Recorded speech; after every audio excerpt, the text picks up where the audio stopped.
SARS. So please take advantage of that telephone number. We know the winds were lower than expected yesterday, but we also know from the National Weather Service that we are still facing dangerous conditions. I want to thank Governor Newsom on his work yesterday on price gouging and scams.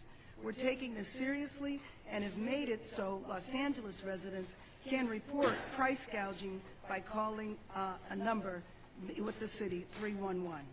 Scams are also spreading, which is why it is so important to use trusted sources for assistance.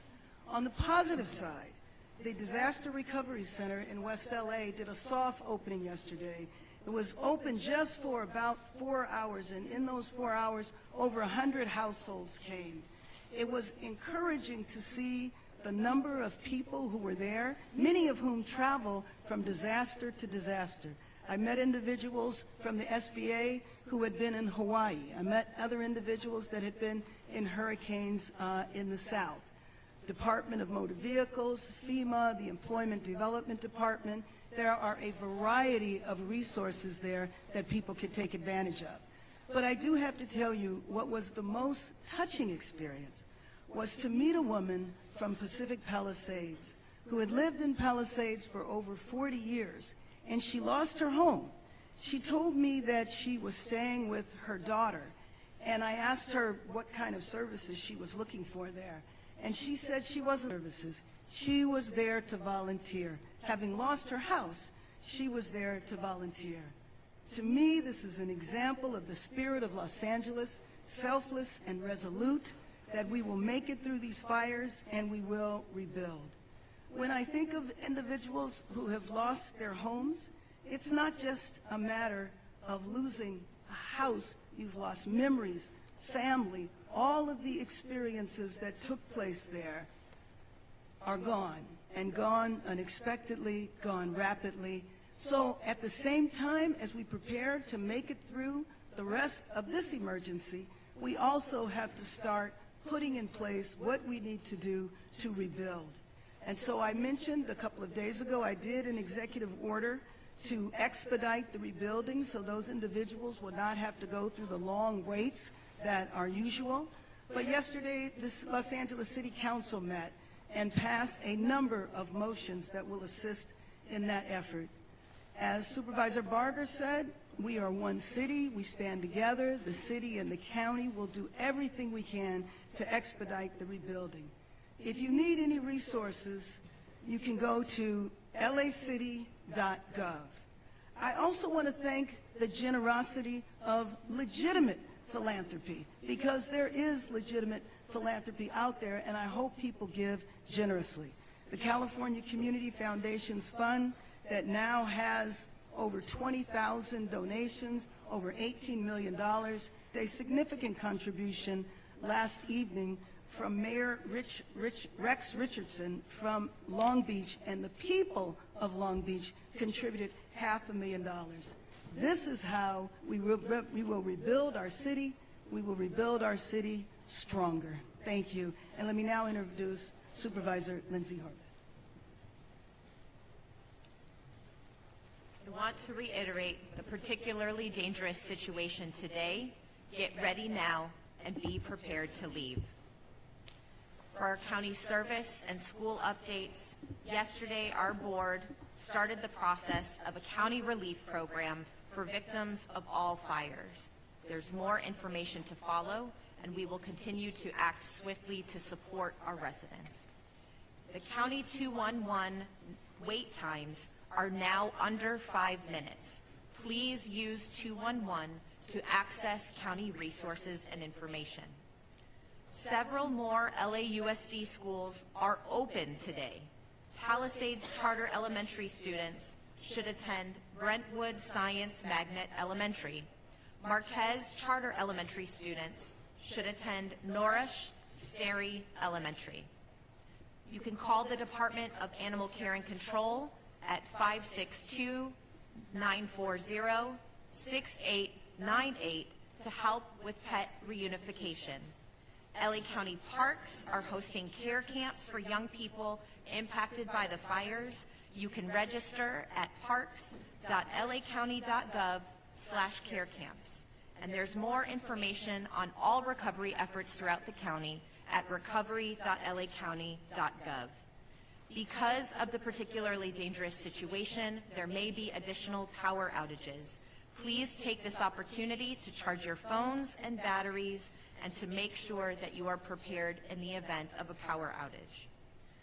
The declaration of emergency countywide has gone into effect and includes illegal price gouging, including on rent and housing options.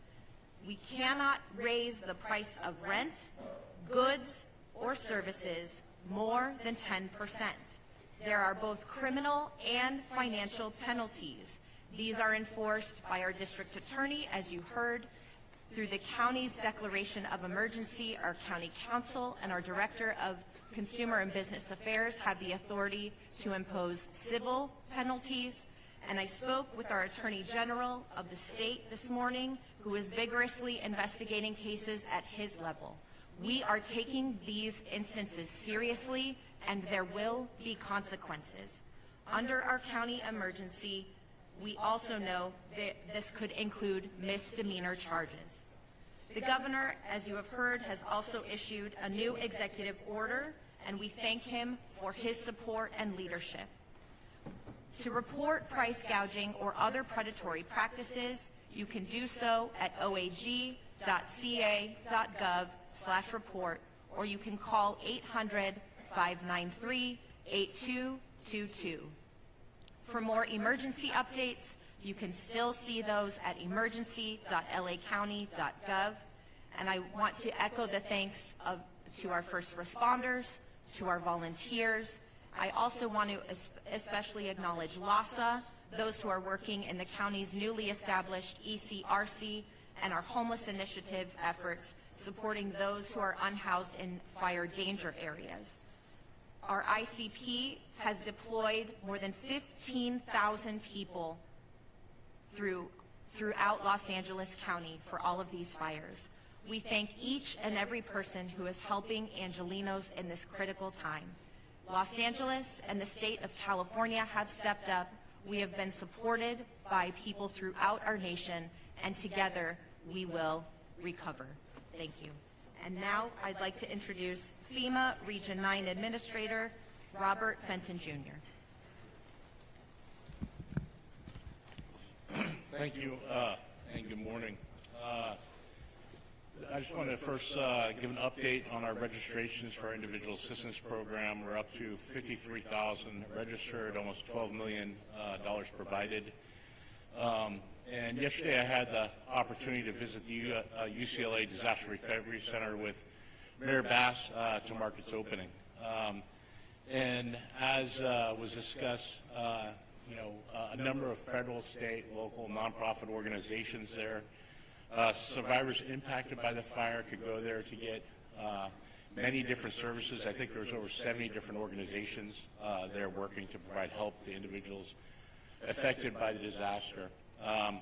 So I would urge individuals to the Recovery Center, but there are a lot of services there that everyone that's been impacted by the fire should take advantage of.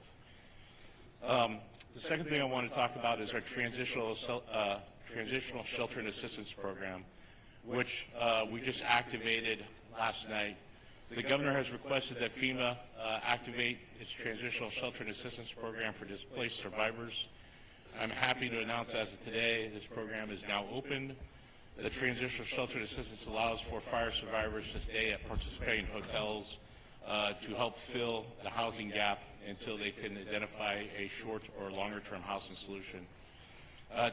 TSA may also be available for those that have insurance, so it will help if you're in the process of still trying to understand what your insurance covers, or if you have alternate living expense for that. It will be for a limited time, but it will help during that time period in order to make those decisions. FEMA is reaching out to fire survivors that have registered with us that would be eligible for this program. So you don't need to request this type of assistance. If you're eligible, FEMA will notify you via phone, text, or email.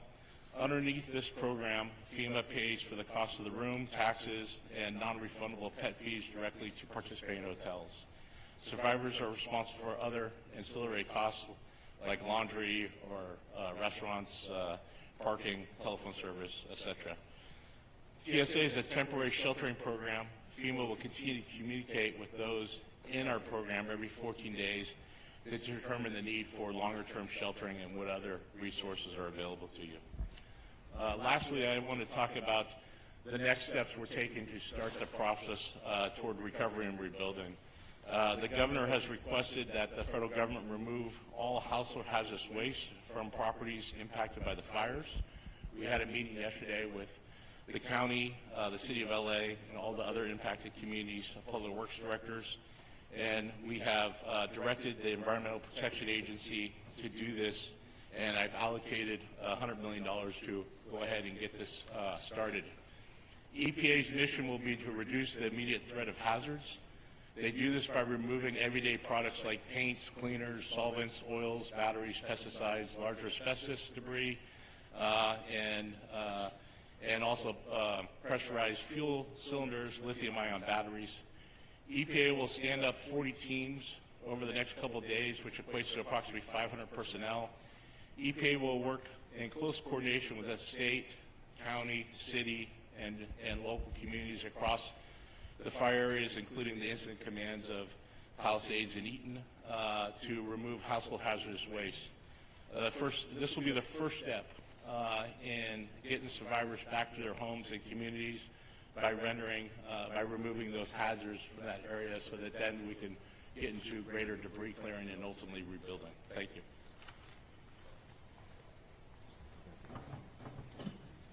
Helen Chavez Garcia, Communications Director for Chair Catherine Barger. We thank the Honorable Antonio Vasquez from the State Board of Equalization for being here today. We will now transition to the question and answer portion of our press conference. Please raise your hand. We will bring a speaker to you, and I will call upon you in order to ask your question. Would you Masa Sadie, KCAL News. Masa Sadie, KCAL. Mayor Bass. Mayor, 700 people are in shelters right now, more than 700. Thousands of people have lost their homes.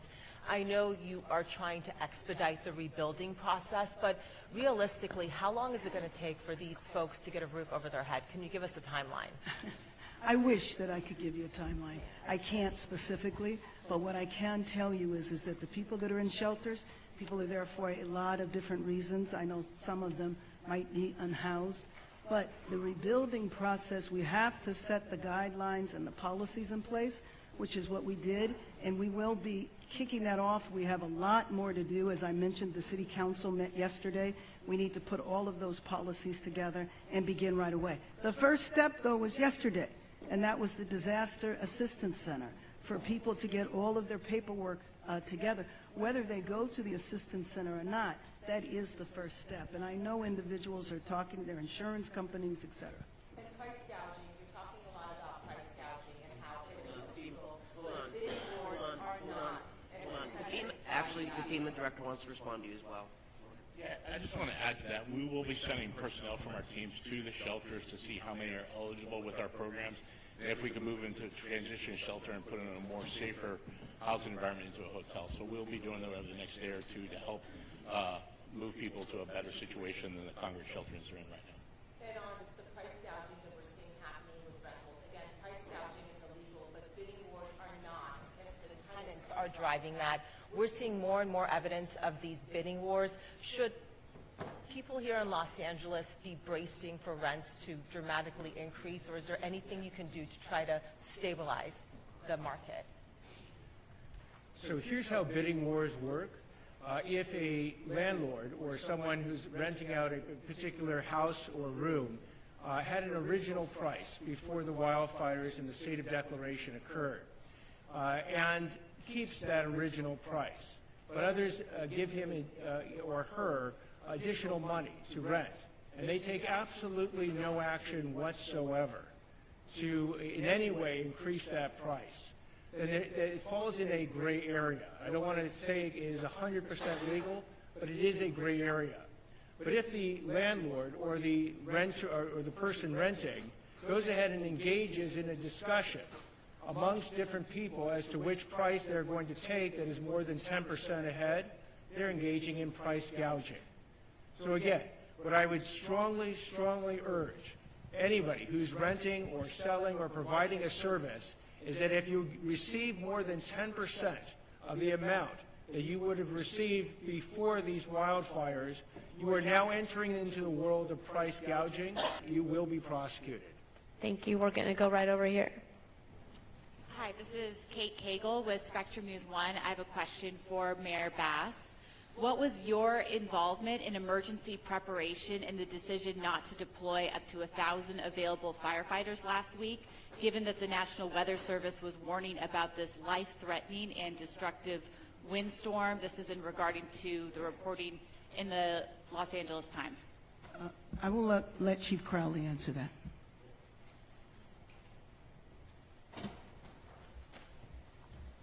I want to be very, very clear in this answer. So, and also offer additional details after. So being very mindful of everybody's time, I want to make sure that you get the information that you need. In regard to the LAFD's position and pre-positioning of our resources, we followed the system in place. The system in place looks at the overall weather and risk. With that, we pre-deployed the resources in very, very calculated ways throughout the city, also not knowing where a fire might start and might not start. I think that's very, very important that everybody understands that. Also, knowing that there was a higher risk than normal in a very high fire, type of a scenario. 5 additional engines were pre-deployed on top of what we normally would do.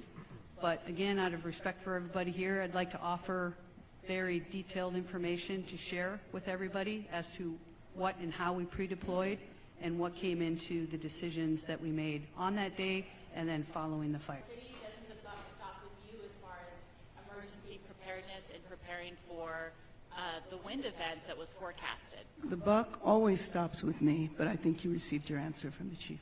Thank you. Last question over here, and then we will transition to one-on-ones to make sure you get your answer. Jonathan Vigliotti with CBS News. My question is, I have one for each of the fire chiefs. And I just want to start off saying the firefighters, the men and women on the front lines, they are heroes. I say that as a resident and a journalist that has witnessed it firsthand. Chief Crowley, with that said, and forgive me, I'm going to be looking down because there's a little bit of a timeline I want to establish, because just after 6 p.m. last Tuesday night, as winds were reaching their strongest, many neighborhoods, as you know, were already on fire. This all-hands-on-deck alert to off-duty firefighters was issued. You even reached out to local news to ask for help in assisting putting out that call. We did as well. The LA Times, as it's been mentioned, now saying that 1,000 firefighters were on standby. That would have effectively doubled the response. This speaks to chaos and poor planning. You mentioned saying something off camera, but now that you do have this live feed going, you're a straight shooter. Can you please tell me directly why the delay to activate when for many hours, neighborhood after neighborhood was on fire, and your firefighters, these heroes, were telling me they felt like they were in the minor leagues? So I want to echo your sentiments first and foremost with our firefighters and first responders that were dispatched and responded to that incident. Heroic efforts. And I can tell you. Were they let down? I'm sorry? Were they let down by your leadership? I will tell you that we followed a system in place, and I will explain my position on this. When it comes to the totality and the risk that can occur in the city of Los Angeles, we do have a system in place. We're very system and process oriented for the right reasons. We follow a system. We did that. We pre-deployed the necessary resources knowing that, or not knowing, I should be very specific, in where a fire might break out in the city. I think it's also very important that media knows, as well as the communities knows, that we are here to protect them, that we do have that capability to surge. You ask about a length of time. We pre-deploy the resources on top of what we normally would do. They went to work. We immediately then utilized all available on-duty, special duty people that aren't normally in the field. They surged. They went and staffed every other available resource at that time. They were pulled in. Another very, very important point that the community and you need to know is that we're talking about these 1,000 engines that we're saying that we're unstaffed. Facts. The facts of the matter is those engines, they're pumps, they go behind our trucks. I won't get too detailed in the operations. They're actually staffed with fire department personnel. The reality, and this is very important for everybody to understand, straight shooter right here, is that our firefighters on the truck were immediately pulled in, whether they were staffed with 4 people. I got to be very clear. We had the capability, and we did, pull every resource in and around the area. Those firefighters on the truck jump on that additional pump, the truck or the engine that we're talking about, that we're saying we're unstaffed. We are very fortunate as a department to have a resource deployment that we have. I don't think there's any other department in the nation that has the resource deployment model that we have. That happened. Our firefighters jumped on the pumps, our additional 1,000 engines that you're talking about, and they went to work. So we have the system that's built. We followed the system. We surged where we could surge. And in fact, I'll be the first one to stand up and say, yeah, we need help. This was so incredible. We have never seen anything.